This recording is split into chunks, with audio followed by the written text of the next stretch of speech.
Assalamualaikum warahmatullahi wabarakatuh. Bismillah, wassalatu wassalamu ala rasulillah. Perkenalkan, kami kelompok 2 Agama Islam IKM 3C pada kesempatan kali ini akan mempresentasikan materi dengan judul Penyehatan Lingkungan dan Personal Hygiene berdasarkan pandangan Islam. Selanjutnya saya akan menjelaskan terkait dengan latar belakang masalah penyehatan lingkungan dan personal hygiene dalam pandangan Islam. Penyehatan lingkungan dan personal hygiene sangatlah penting dalam pandangan Islam, di mana kebersihan dianggap sebagai bagian dari iman. Allah Subhanahu wa Ta'ala mencintai orang-orang yang bersih dan menjaga kebersihan. Nah, lingkungan adalah tanggung jawab setiap individu dan komunitas. Praktik kebersihan diri seperti wudhu dan mandi juga mendukung kesehatan fisik dan spiritual. Nah, lingkungan yang bersih mencegah dari penyebaran penyakit, menjadikan penyehatan lingkungan dan personal hygiene saling berkaitan. Dengan pemahaman ini, masyarakat diharapkan dapat menerapkan prinsip-prinsip kebersihan dalam kehidupan sehari-hari sesuai dengan ajaran Islam.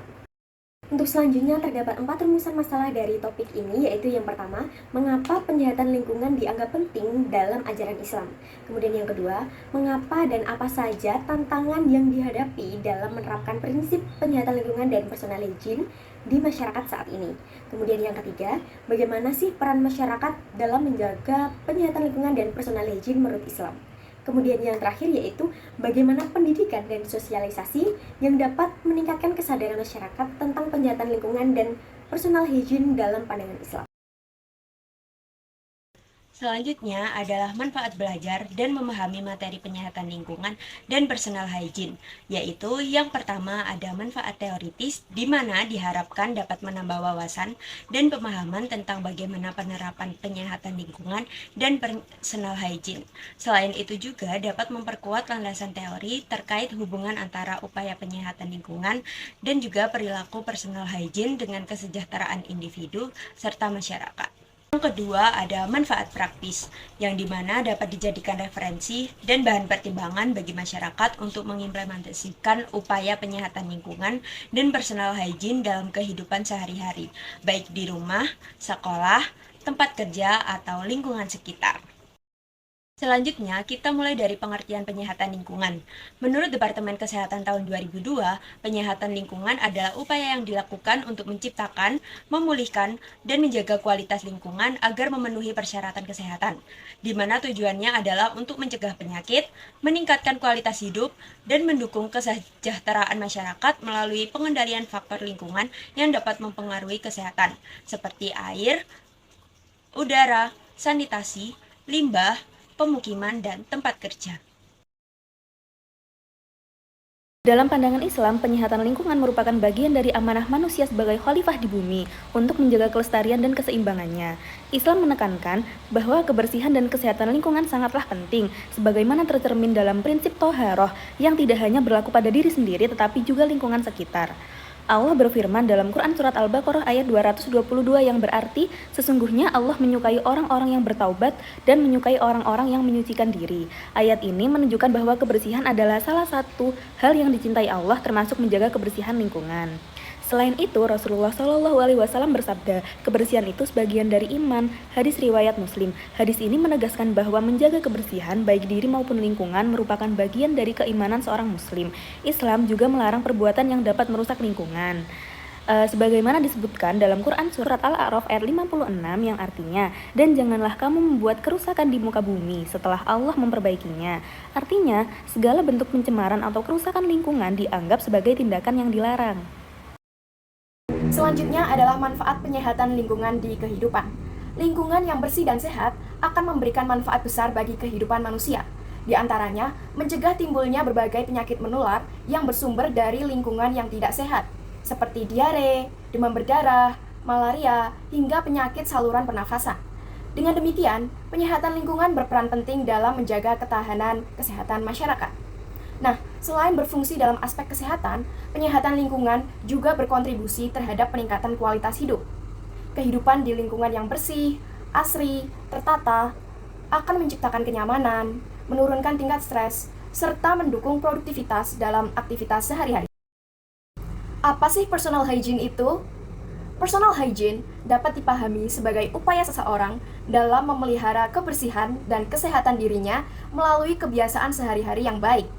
Dikutip dari Potter dan Perry pada tahun 2017 menyatakan bahwa personal hygiene ini meliputi perawatan tubuh secara menyeluruh, mulai dari menjaga kebersihan kulit, rambut, tangan, kuku, hingga kepakaian. Nah, kebiasaan menjaga kebersihan pribadi bukan hanya penting untuk mencegah penyakit dan meningkatkan kesehatan fisik saja, tetapi juga berpengaruh terhadap kenyamanan diri serta interaksi sosial. Nah, untuk personal hygiene dalam pandangan Islam, dalam Islam itu kebersihan atau personal hygiene merupakan bagian fundamental dari praktik keagamaan dan spiritual. Ajaran tentang kebersihan tercermin dalam konsep taharah, yaitu keadaan suci yang diperlukan untuk melakukan ibadah seperti sholat. Praktik ini mencakup wudu, mandi wajib, kebersihan pakaian, serta menjaga kebersihan lingkungan sekitar. Pandangan ini sejalan dengan hadis Nabi Muhammad SAW yang menyatakan bahwa kebersihan adalah sebagian dari iman. Hadis riwayat Muslim yang menegaskan hubungan erat antara iman dan perilaku menjaga kebersihan.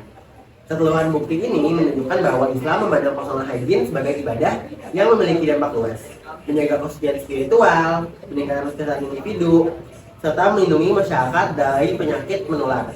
Dengan kata lain, Islam menawarkan langkah holistik dalam memahami kebersihan yang mengintegrasikan dimensi spiritual, fisik, dan sosial dalam satu kesatuan.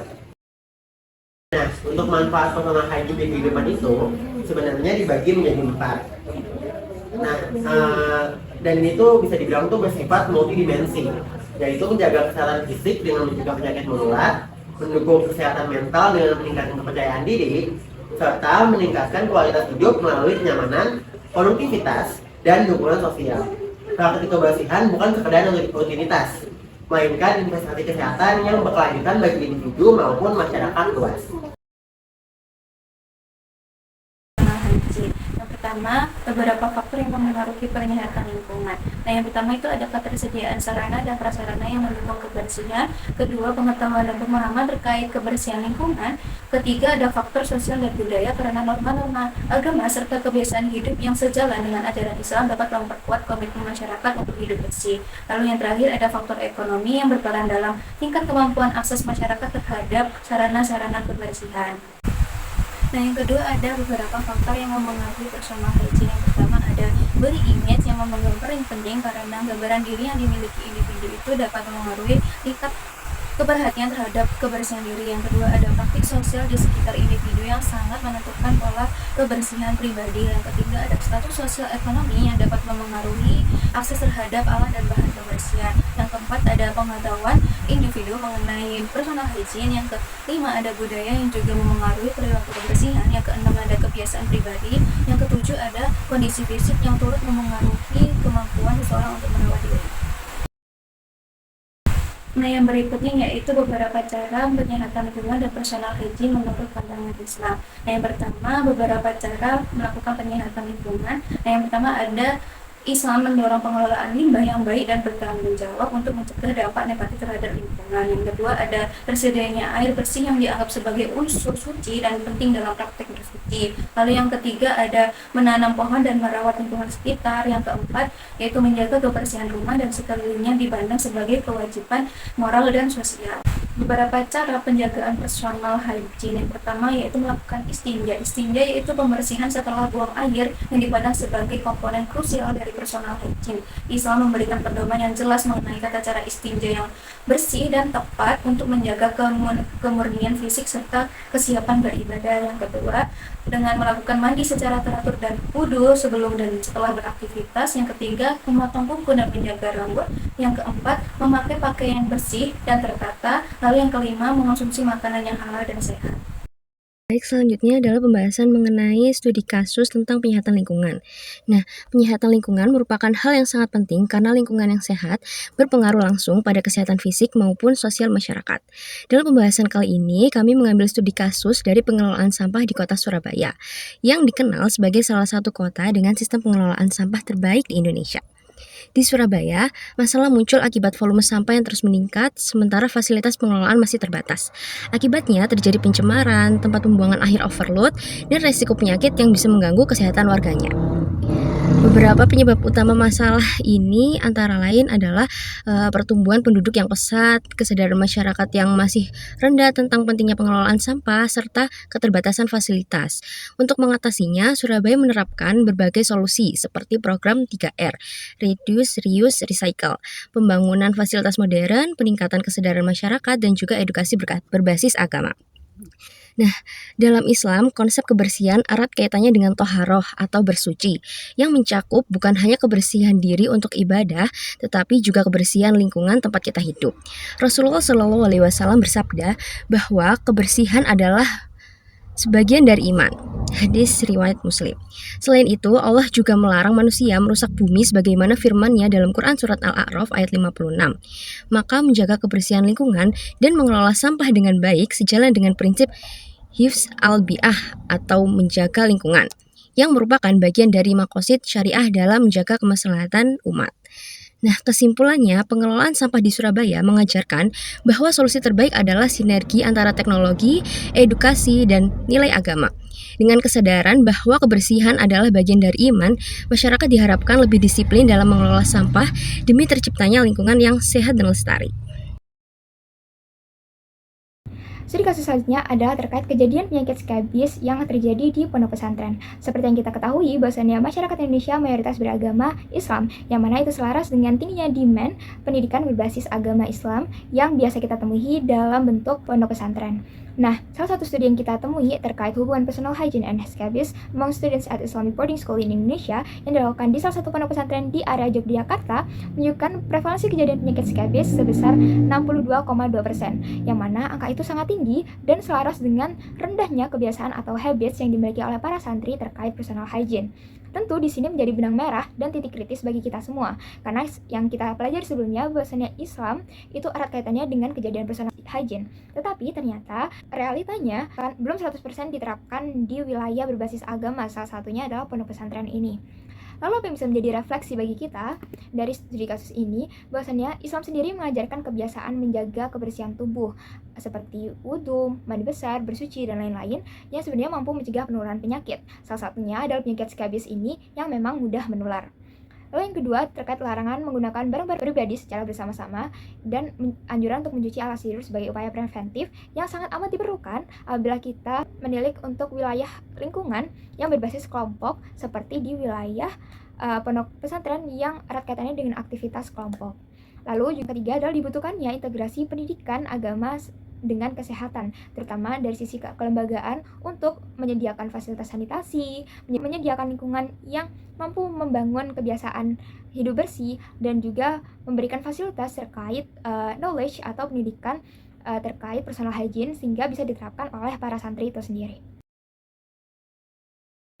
Sebagai kesimpulan dari presentasi yang sudah dijelaskan, penyehatan lingkungan dan personal hygiene merupakan dua aspek penting yang saling berkaitan dalam ajaran Islam, di mana kebersihan tidak hanya dipandang sebagai kebutuhan fisik, tetapi juga sebagai wujud keimanan dan ibadah. Al-Quran dan hadis menegaskan bahwa menjaga kebersihan diri dan lingkungan adalah tanggung jawab moral setiap muslim yang berdampak langsung pada kesejahteraan individu dan masyarakat. Seorang muslim yang peduli terhadap kebersihan lingkungan dan kebersihan dirinya, setidaknya ia tidak akan merugikan orang lain, bahkan dapat memberikan manfaat melalui sikap hidup bersih dan bertanggung jawab terhadap lingkungan sekitar. Karena seperti yang kita tahu, sebaik-baiknya seorang muslim adalah Sebagai bentuk saran, kami berharap adanya edukasi berbasis spiritual dan kesehatan yang mengintegrasikan ajaran Islam dan kebersihan melalui ceramah masjid, sekolah, dan kampanye publik agar kebersihan dipahami sebagai bagian dari iman dan kesehatan. Kemudian, diperlukan penguatan peran keluarga dan sekolah yang membiasakan perilaku bersih sejak dini seperti mencuci tangan, menjaga pakaian, dan memilah sampah melalui pendidikan di rumah dan sekolah. Yang terakhir, diharapkan adanya kolaborasi lintas sektor seperti melibatkan tokoh agama, tenaga kesehatan, dan pengelola lingkungan dalam program terpadu yang menggabungkan pendekatan medis, sosial, spiritual untuk membentuk masyarakat sehat dan sadar akan hygiene. Cukup sekian presentasi pada hari ini, kurang lebihnya, dan jika ada salah luput kata, kami memohon maaf. Semoga dari apa yang kami sampaikan dapat menjadi ilmu yang berkah dan bermanfaat. Kita tutup presentasi pada hari ini dengan ucapan hamdalah. Alhamdulillahirrabbilalamin. Wassalamualaikum warahmatullahi wabarakatuh.